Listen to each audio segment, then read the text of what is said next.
Assalamualaikum warahmatullahi wabarakatuh.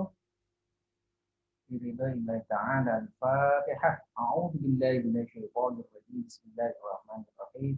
Alhamdulillahi rabbil alamin arrahmanir rahim maliki yaumiddin. Iyyaka na'budu wa iyyaka nasta'in ihdinas siratal mustaqim. Siratal ladzina an'amta 'alaihim ghairil maghdubi 'alaihim waladdallin. Amin. Baiklah, teman-teman sekalian, kita memasuki kuliah yang kedua tentang biologi. Dalam hal ini adalah tema kita tentang kodikologi dan paleografi. Jadi seperti kita ketahui di pertemuan sebelumnya bahwa filologi itu adalah ilmu yang membahas tentang pernaskahan. Nah, adapun manuskrip-manuskrip yang tersebar di Nusantara, wabil khusus manuskrip yang tersebar di Perpustakaan Nasional, itu banyak sekali yang belum dieksplorasi. Itu banyak yang berbahasa Arab, Melayu, Jawi. Nah, inilah tugas kita untuk sebagai mahasiswa untuk lebih banyak perhatian terhadap naskah-naskah kita. Karena naskah-naskah kita ini yang banyak meneliti itu orang-orang Barat. Dan baru sekarang mungkin hanya beberapa orang akademik cendekiawan yang mulai perhatian terhadap naskah-naskah kita. Karena di dalamnya tersimpan ilmu yang luar biasa. Yang mungkin kita lebih menganggap orang-orang Barat itu keren, tapi sebetulnya orang-orang dulu itu lebih keren lagi. Banyak sekali informasi-informasi yang terkandung di dalamnya. Nah, kita akan membahas terlebih dahulu dengan tema kita kodikologi. Nah, kodikologi itu secara bahasa ambil dari kata bahasa kodeks yang artinya adalah naskah. Dalam ini maksudnya bermakna teras batang pohon yang berhubungan dengan pemanfaatan batang-batang pohon. Kodikologi secara istilah itu adalah ilmu yang mempelajari seluk-beluk aspek naskah, antara lain bahan naskahnya, maksudnya alas daripada tulisan itu bahannya bisa dari kertas, batu, pohon, kulit, dan lain sebagainya. Umur naskahnya, umur tulisan itu, kemudian tempat di mana ditulis naskah manuskrip tersebut, kemudian perkiraan kapan ditulis naskah tersebut ini menurut Barolo. Jadi sebetulnya secara istilah kodikologi ini baru dikenal pada tahun 1949 ketika seorang ahli bahasa Yunani yang Paul Soden dalam kuliahnya mengenalkan tentang kodikologi ini. Tepatnya kemudian diawali dalam kuliahnya pada bulan Februari 1944, kemudian pada tahun 1949 mulai dikenalkan. Kemudian kita lihat di sini ada gambar Al-Quran yang ditulis di atas kulit. Ini kira-kira abad 3 Hijriah atau 4 Hijriah. Ini kalau kita lihat tulisannya, ini tidak seperti Al-Quran sekarang. Dia tidak ada harokat, tidak ada titik. Memang nanti penemuan titik itu baru belakangan oleh Nabi ya, Abu Ya'mar membuat itu. Bayangkan ini kalau saat ini kita tidak tahu mana titik tiba itu di bawah, itu bisa beda dengan titik dua di atas. Jadi tak, hurufnya sama, tapi tidak ada titik, tidak ada tanda. Ini makanya penemuan atau bid'ah yang hasanah yang baru ada di belakang.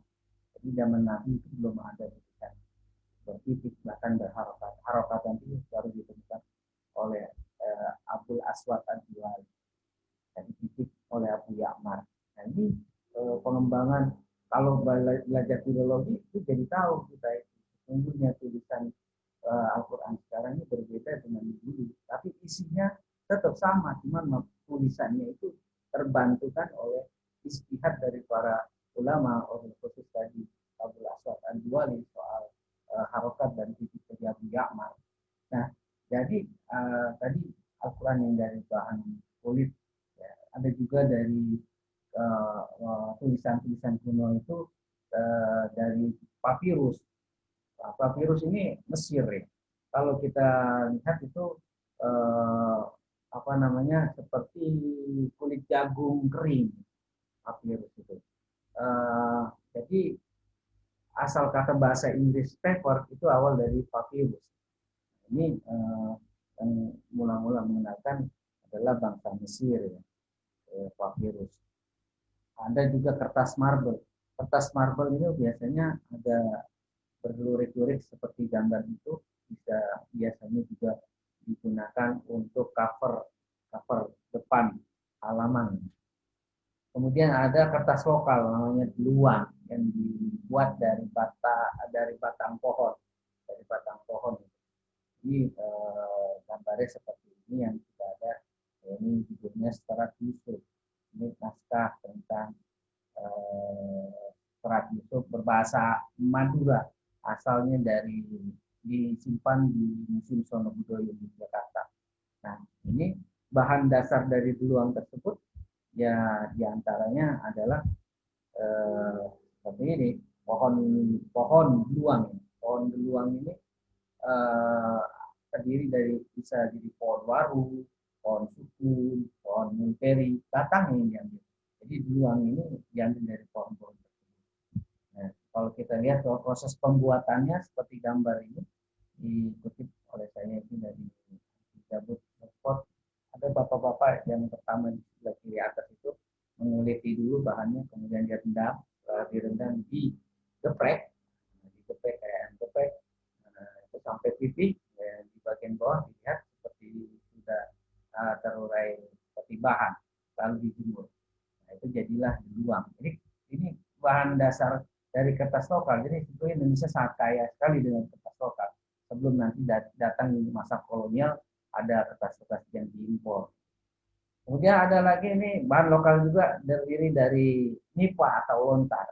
Itu dia seperti pohon kelapa ya.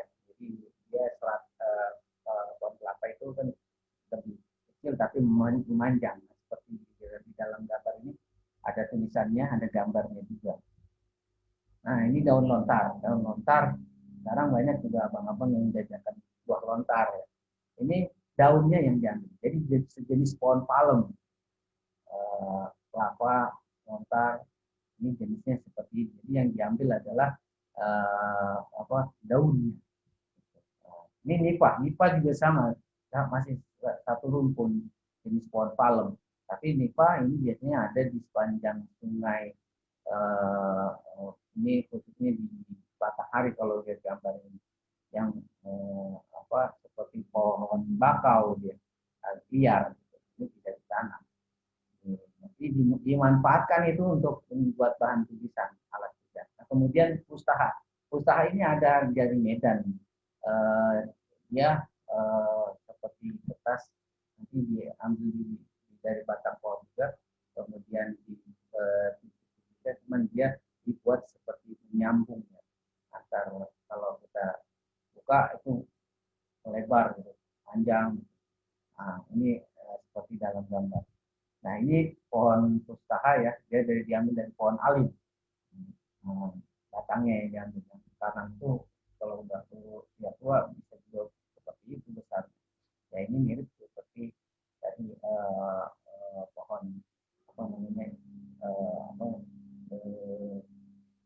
alim ini kayak batangnya agak kecil lurus ke atas.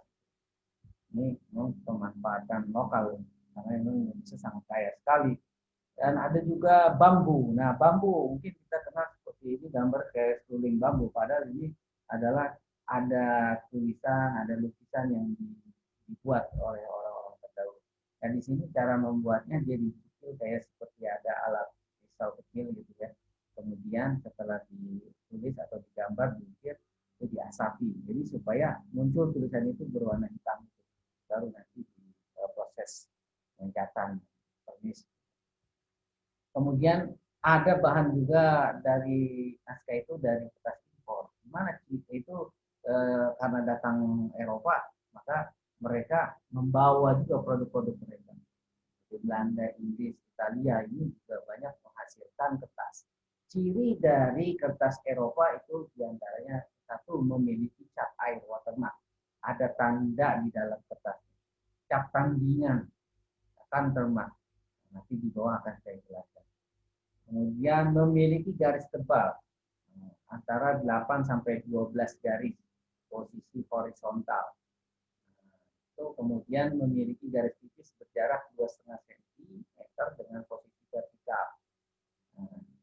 Kemudian cap air itu biasanya berbentuk gambar, kepala singa atau apapun, ini terkait dengan logo daripada produk kertas itu dibuat. Cap tandingan umumnya berupa huruf, ada yang berupa huruf, singkatan nama orang, dan nama pabrik. Beda tadi dengan cap air watermark. Nah, ini contoh watermark. Coba kalau kita lihat, jadi kalau kita terawang itu kertas, seperti kemarin itu kita terawang ya, uang itu ada gambarnya. Nah, ini juga seperti ini, di dalam terawang itu ada. Jadi teknik watermarknya sudah lama. Ada gambar cap pabrik ini. Ini memang yang saya riset itu kebanyakan gambar kepala singa. Nah, ini countermark itu ada seperti stempel, itu ada kata-kata di sini.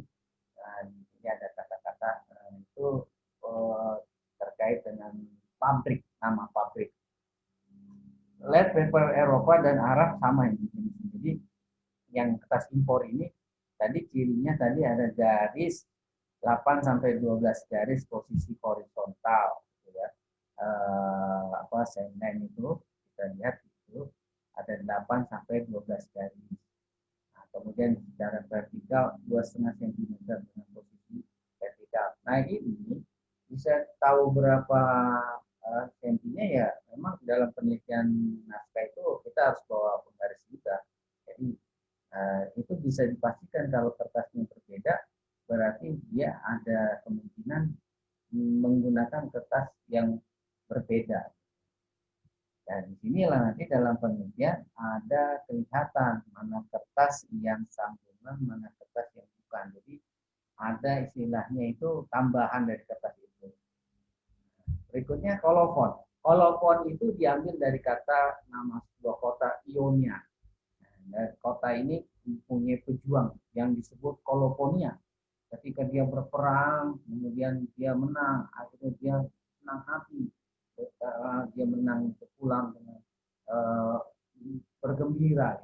Nah, begitu pula ini istilahnya ketika seorang yang telah sukses menulis berbulan-bulan, bertahun-tahun, mereka ada rasa batin, puas batin, maka senang. Nah, ini diistilahkan seperti orang yang menghadapi pertempuran itu, sehingga disebut kolofon. Jadi kolofon itu di sini maksudnya adalah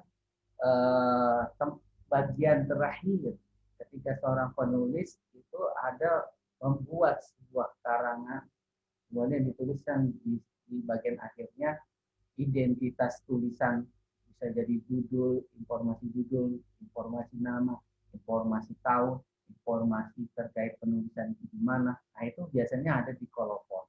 Nah, ini contohnya. Contohnya itu ada juga yang segitiga gitu ya, bentuknya itu tamat tulisannya, habis selesai. Nah, dari kitab setelah selesai kitab ini ditulis. Kemudian ada juga yang bentuknya kotak gitu ya. Kotak tabahu biqat menjadi akhir. Maksudnya telah sempurna ini tulisannya, selesai dengan selamat. Nah, itu pokoknya biasanya kolofonnya ada di ujung di akhir. Jadi ingat, kolofon itu seperti kata-kata kue telepon ya, tapi ini beda dengan kue. Kolofon ini maksudnya adalah istilah akhir di dalam sebuah catatan tulisan menjelang akhir. Kalau kita biasanya kata pengantar kan di depan ya, seperti itu di depan. Tapi kalau kolofon ini di belakang. Dan kodikologi juga bicara tentang tinta sebetulnya. Jadi tidak saya bahas di pertemuan kali ini. Tinta itu ada tinta lokal, itu lebih kuat daripada tinta impor. Dan kita banyak bahan-bahan yang bisa dibuat tinta dari getah, dari pepohonan, dari dedaunan, itu bisa kita gunakan. Nah, ini contoh manuskrip tulisan ketika itu itu tintanya lama-lama pudar dan akhirnya rusak tulisannya. Jadi istilahnya tinta yang memakan kertas. Ini bukan karena lapar, bukan, karena ini adalah proses kimiawi alami sehingga akhirnya kertas itu lama-lama termakan. Jadi kita saja kalau yang kertas zaman sekarang tinta itu bisa juga pudar itu. Jadi tidak tulisannya tidak jelas. Kemudian kita bicara tentang alihan. Nah, alihan seperti tanda panah di bawah ini itu di dalam naskah kalau ada kata alihannya itu enak sekali karena ini berarti berurutan. Kalau di sini kan contohnya yakni berarti di pojok kanan di kertas yang sebelah kiri itu lanjutannya adalah yakni. Nah, ini ingin menunjukkan bahwa ini ada ketersambungan karena memang biasanya naskah itu tidak ada halaman seperti sekarang kita kasih halaman buku-buku itu, tapi dulu nggak ada. Jadi bagaimana caranya kita mengurai ini kalau ini kertasnya robek-robek? Nah, kita lihat ada kata alihan atau tidak. Kalau ada kata alihan, ya itu aman lah. Jadi kita bisa melihat keberlanjutan antar naskah itu. Nah, gambar ada dua, eliminasi dan ilustrasi. Nah, ini ada kurang lebihnya. Ini adalah iluminasi. Kalau hiasan-hiasan yang ada di cover atau hiasan-hiasan yang ada di dalam halaman naskah, nah ini adalah namanya iluminasi. Beda, kalau ilustrasi adalah gambar yang bicaranya terkait dengan naskah. Nah, ini seperti dalam naskah ini bicara tentang wayang dengan Arjuna. Nah, ini gambar Arjuna. Jadi ini terkait dengan naskah, sama seperti di koran itu kan foto itu terkait dengan isi berita. Nah, itu namanya ilustrasi. Jadi kalau gambar yang tidak terkait dengan ilustrasi yang sekedar estetika, keindahan, ini yang disebut iluminasi. Nah, kemudian kita bicara tentang paleografi. Paleografi berasal dari kata paleos, kuno, grafin, dan tulisan. Ini tadi kalau kodeks itu adalah alas tulisannya dari kayu, dari kertas, dari batu, dari pepohonan, dari kaca. Tapi kalau paleografi ini bicara tentang tulisannya, tulisan-tulisan kuno. Jadi secara istilah adalah kajian tentang tulisan-tulisan kuno, termasuk cara membacanya, menentukan waktu, tahun, menganalisis tulisan kuno ini ada di tahun berapa gitu. Karena bisa jadi gayanya berbeda. Kan kita kenal juga di bahasa Arab itu ada tulisan kaligrafi Nasqi, Rif'ah, Kufi dan lain sebagainya. Itu jenis-jenisnya terkait juga dengan masa pembuatannya. Walaupun sekarang berkembang bisa jadi Kufi bukan Kufi yang dulu. Nah, ini terkait dengan kewilayahan dulu. Gitu. Ini bicara tentang tulisan-tulisan yang ada di tembikar, kayu pekangan, kertas, daun lontar, daun nipah, luang, usaha, logam, batu, dan sebagainya. Ini paleografi. Jadi misalnya ini ada keterkaitan ya antara paleografi dan dengan kodikologi karena kita bicara tentang penelitian naskah. Nah, kalau seandainya kita lihat di situ naskahnya isinya tentang sejarah Khalifah Abbasiyah yang ada di abad ke-8 sampai ke-13. Tetapi kertas yang digunakan di teks itu ternyata ini ada di abad ke-19. Nah, ini artinya naskah ini tidak asli, ini adalah salinan dari naskah asal aslinya. Karena kertasnya berbeda. Kertasnya tahun belakangan, ceritanya tahun duluan.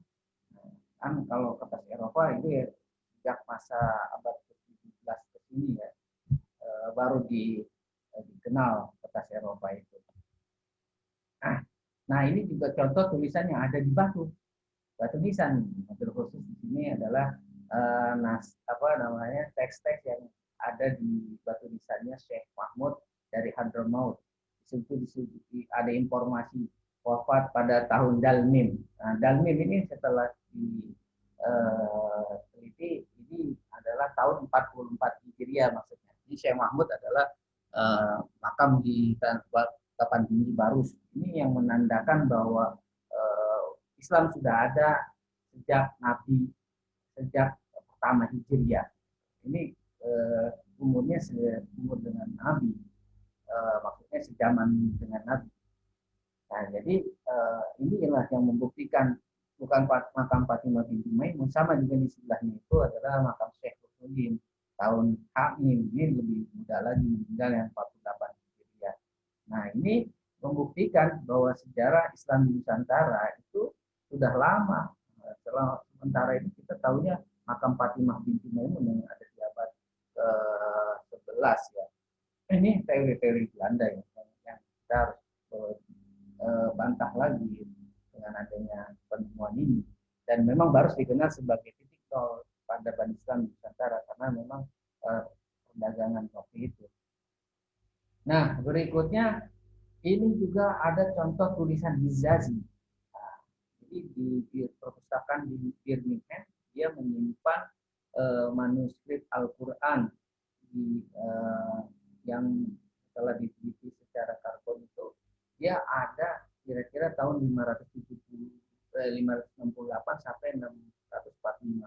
Nah, Nabi sendiri diyakini itu 570 sampai 620. Ini artinya ini sezaman dengan Nabi disertasi manuskrip ini. Kalau kita lihat tulisannya, lihat Al-Quran itu, nah dulu memang tulisannya seperti itu, tidak ada kenal titik, tidak kenal harokat. Makanya apa namanya berbeda. Ini makanya penemuan yang luar biasa titik dan harokat ini, sehingga kita bisa membaca ayat suci Al-Quran. Kalau kita tidak ada titik, orang Arab saja susah membacanya. Nah, ini makanya yang disebut bid'ah hasanah, yang kita ketahui bahwa bid'ah itu ada yang baik, jadi tidak semuanya bid'ah itu sesat. Jadi inilah pelajaran kita pada hari ini tentang psikologi dan filologi yang terkait dengan ilmu bantu dari filologi. Nah, nanti selanjutnya di pertemuan yang selanjutnya baru kita akan membahas pada studi naskahnya. Demikian, terima kasih. Mohon maaf atas segala kesalahan. Mudah-mudahan kita selalu diberikan kesehatan. Baik, taufik wal hidayah.